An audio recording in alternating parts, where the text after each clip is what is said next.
T20 ವಿಶ್ವಕಪ್ನ 40ನೇ ಪಂದ್ಯ West Indies ಮತ್ತು ಅಫ್ಘಾನಿಸ್ತಾನ ನಡುವೆ ನಡೆಯಿತು.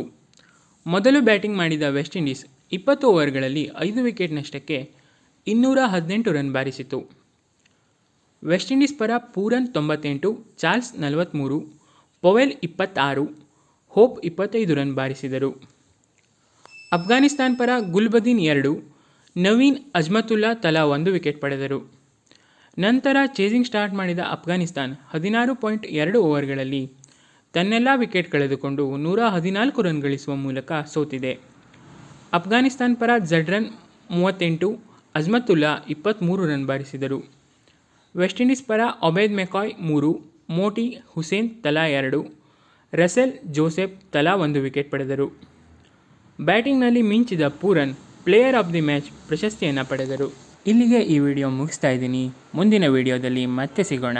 ವಿಡಿಯೋ ಇಷ್ಟ ಆದರೆ ಲೈಕ್ ಮಾಡಿ, ಶೇರ್ ಮಾಡಿ, ಚಾನಲ್ಗೆ ಸಬ್ಸ್ಕ್ರೈಬ್ ಆಗೋದು ಮಾತ್ರ ಮರಿಬೇಡಿ. Thanks for watching.